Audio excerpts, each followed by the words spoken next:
వ్యక్తి నేను రాజకీయాల్లో రాగలనా అన్నది ఒక పెద్ద ప్రశ్నార్థకం. అంటే రాజకీయాలంటే ఒక భూతంలాగా తయారు చేసి పెట్టేశారు. మీ దగ్గర డబ్బు ఉంటే తప్ప మీరు రాజకీయాల్లోకి రాలేరు. మీ కొంత వర్గం మీ వెనక ఉంటే తప్ప మీరు రాజకీయాల్లోకి రాలేరు. కాబట్టి చాలామంది ఆలోచించడం మొదలుపెట్టారు, మనం రాజకీయాల్లోకి రాలేమా అన్నది. సో దీన్ని మనం బ్రేక్ చేయాలి. దీన్ని మనం ఎక్కడో ఒక చోట కుండబద్దలు కొట్టేయాలి. దీంట్లోంచి సర్వసాధారణ వ్యక్తి కూడా రాజకీయాల్లో నేను పోటీ చేయగలను అన్న ఆత్మవిశ్వాసాన్ని వాళ్ళలో పెంచగలిగి, దానికోసం ఎన్నో ఎన్నికల సంస్కరణలు రావాలి. డబ్బు ప్రభావం ఏదైతే ఉంటుందో దాన్ని తగ్గించాలి. ఈ విధంగా మనం చేయగలిగితే, ఫర్ ఎగ్జాంపుల్ మీరు చెప్తాను, తెలంగాణలో ఇప్పటికే జరిగిన ఎన్నికల్లో కొల్లాపూర్ అనే నియోజకవర్గం, నాగర్ కర్నూలు జిల్లా కొల్లాపూర్ అనే గ్రామంలో శిరీష అనే ఒక అమ్మాయి, బర్రెలక్క అని కూడా అమ్మాయి, మీడియాలో ఆవిడ అమ్మాయి గురించి చాలామందికి తెలుసు. అమ్మాయి నిలబడింది. నేను ప్రస్థాపిత పార్టీలు ఉన్న చోట నేను నిలబడతాను అన్నది ఆ అమ్మాయి ఏమనిందంటే, నోటిఫికేషన్లు వస్తున్నాయి కానీ మాకు ఉద్యోగాలు రావడం లేదు. నోటిఫికేషన్లు వస్తున్నాయి, పేపర్ లీక్ అవుతుంది, క్యాన్సిల్ అవుతుంది, మరి మా వయస్సు కూడా పెరిగిపోతుంది, మేము రేపు ఆ పరీక్షలకు అనర్హులుగా ప్రకటించడం జరుగుతుంది. అందువల్ల నేను కనుక శాసనసభలో వెళ్ళగలిగితే ఈ నిరుద్యోగుల యొక్క గొంతుకను నేను అవ్వగలను అని చెప్పి ఆ అమ్మాయి అక్కడ నామినేషన్ వేయడం జరిగింది. అది మంచి శుభసూచకం. కలవటం కూడా జరిగింది, మేము చాలా ఆనందించాం. ఎస్, ఇలాంటి వాళ్ళని ప్రోత్సహించాలి. ప్రతి ఒక్కటి కూడా మనం ప్రోత్సహించాలి. ఎందుకంటే నేను వెళ్ళాను, అమ్మాయి దగ్గరికి వెళ్ళి సపోర్ట్ చేశాము. ఆ అమ్మాయికి 5,764 ఓట్లు వచ్చి శుభసూచకం. అది మొదలైంది ఎక్కడో. మీ పాయింట్ మిమ్మల్ని స్ఫూర్తిగా తీసుకొని మా పిల్లలకు కూడా ఆ రోజు ఆ వీడియో చూపించి చెప్పాను సార్.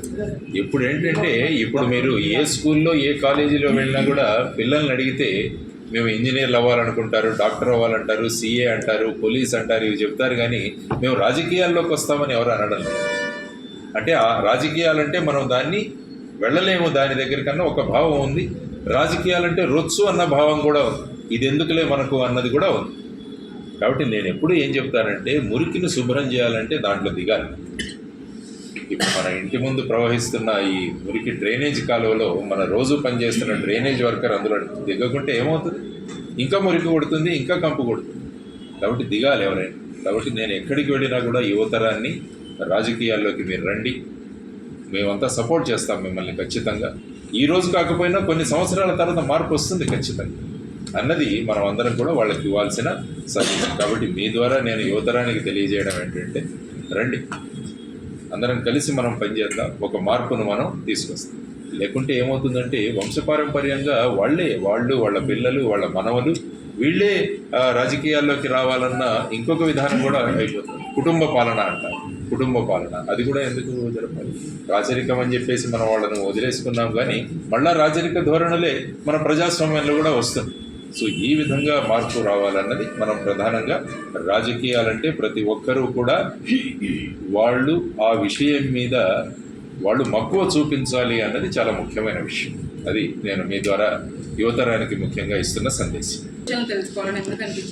నేను ఎందుకంటే మామూలుగా తిరుగుతుంటాను, నేను అందరినీ కలుస్తుంటాను, నేను వ్యవసాయం చేస్తాను, నేను కౌలు రైతునే. కాబట్టి రైతుల దగ్గర నుంచి అనేక విషయాలు నాకు తెలుస్తాయి. ఎలక్షన్లు చాలా ముఖ్యమైన అంశం. ఎలక్షన్లలోనే మనము క్యాండిడేట్ల నుంచి అనేక విషయాలు వాళ్ళ దగ్గర నుంచి హామీలుగా తీసుకోవచ్చు.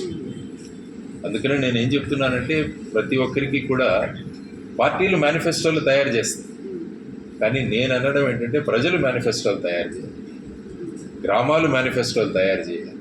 ఇచ్చి ఈ క్యాండిడేట్లు ఎప్పుడైతే మా దగ్గరికి వస్తారో, ఇది మా గ్రామం మేనిఫెస్టో, మీరు ఇది చేస్తామని మాకు హామీ ఇవ్వండి అని. ఈవెన్ మేము తెలంగాణలో జరిగిన గ్రామ పంచాయతీ ఎలక్షన్లలో వీళ్లను బాండ్ పేపర్ మీద రాసేవమని కూడా మేము అడిగాం క్యాండిడేట్లు. రేపు నేను ఎన్నికవుతే ఇవన్నీ నేను చేస్తానని బాండ్ పేపర్ మీద రాసేవాడిని. నేను విశాఖపట్నం నుంచి కంటెస్ట్ చేసినప్పుడు నేను కూడా రాసిచ్చాను, విశాఖపట్నంలో నన్ను కనుక మీరు ఎంపీగా ఎన్నుకుంటే ఇవన్నీ చేస్తానని చెప్పేసి బాండ్ పేపర్. ఒక రాజకీయాలంటే ఏమైపోయిందంటే, మాయమాటలు చెప్పడం, ప్రజల్ని మోసపుచ్చడం, ఇదే రాజకీయం అయిపోయింది. మనం అందరం కూడా రాజకీయం నుంచి రాజనీతిగా మార్చగలగాలి. యాక్చువల్గా ఇది రాజనీతి శాస్త్రం, దాన్ని మనం రాజకీయ శాస్త్రంగా మార్చేసి. కాబట్టి అబద్ధాలు చెప్పడం, అపోహలు కురిపించడం, వాళ్ళ ఎమోషన్లతో ఆడుకోవడం, వాళ్ళ భావోద్వేగాలతో ఆడుకోవడం, ఇవే రాజకీయాలు అయిపోయాయి. ఇప్పుడు చూడండి, పొలిటికల్ స్పీచెస్ ఎక్కడైనా మీరు వింటే, ఎక్కడైనా ఒక అభివృద్ధి గురించి వీటి గురించి ఎక్కడైనా డిస్కషన్ జరుగుతుందా?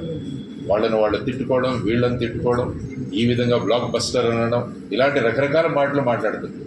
కాబట్టి ఇది కాదు రాజకీయం. అదంటే ఇదంతా ఏంటంటే రాజకీయం అంటే డబ్బులు ఎప్పుడు వస్తాయంటే రాజకీయాలు చేస్తే డబ్బులు అవసరం ఉంటుంది. రాజకీయాలు చేయాలంటే డబ్బులు అవసరం ఉంటుంది, ఎందుకంటే మోసం చేయాలి, మాయ చేయాలి. కానీ మనం అందరం కలిసి కనుక మాకు రాజకీయాలు వద్దు, రాజనీతి కావాలని మనం ఎప్పుడైతే అడిగే స్థాయికి మనలో చైతన్యం రాగలిగితే అప్పుడు ఏమవుతుందంటే సిస్టమ్ మారుతుంది. అందువల్ల ప్రజలలో, ముఖ్యంగా ఓటర్లలో కూడా చైతన్యం తీసుకురావాలన్నది ప్రధానమైన ఉద్దేశం. అందువల్ల స్కూల్స్, కాలేజెస్లో ముఖ్యంగా ఓటరు చైతన్య వేదికలు కూడా చాలా కండక్ట్ చేశాం. ప్రతి ఒక్క విద్యార్థి 18 సంవత్సరాలు నిండగానే వారు ఓటరుగా నమోదు చేసుకోవాలి. తర్వాత ఓటర్ లిస్టులో పేరు ఉందో లేదో చెక్ చేసుకోవాలి. ఓటింగ్ రోజున ఖచ్చితంగా వెళ్ళి ఓటు వేయాలి. సో ఈ విధంగా రాజకీయ చైతన్యము, రాజనీతి చైతన్యము రావాలంటే ఈ పనులన్నీ చేయగలిగితే ఏమవుతుందంటే 95% పోలింగ్ కనుక మనం చేయించగలిగితే ఓటు బ్యాంకు రాజకీయాలు అన్నవి వెనకబడతాయి. ఇప్పుడు ఏముంది, నా ఓటు బ్యాంకు నేను తయారు చేసుకొని వాళ్ళకి ఏం కావాలంటే అది ఇచ్చి వాళ్ళ ఓట్లు నాకే పడేటట్టుగా చేయడం వల్ల ఈ ఓటు బ్యాంకు రాజకీయాలు వస్తాయి. కాబట్టి ఓటు పర్సంటేజ్ పెరగాలి. హైదరాబాద్లో 46% మాత్రమే ఓటు వేశారు ఈ ఎలక్షన్లో. తెలంగాణలో మీరు చూసుకుని మరి హైదరాబాద్లో ఎంతమంది చదువుకున్న వాళ్ళు ఉన్నారు, మరి వాళ్ళు ఎందుకు ఓటు వేయట్లేదు? సో ఈ విధమైన ప్రశ్నలు ముఖ్యంగా మనం ఓటర్ల మనస్సుల్లోకి, యువతరంలోకి మనం జొప్పించగలిగితే వాళ్ళలో ఒక చైతన్యం వస్తుంది. ఎప్పుడైతే ఓటరు చైతన్యవంతుడు అవుతాడో అప్పుడు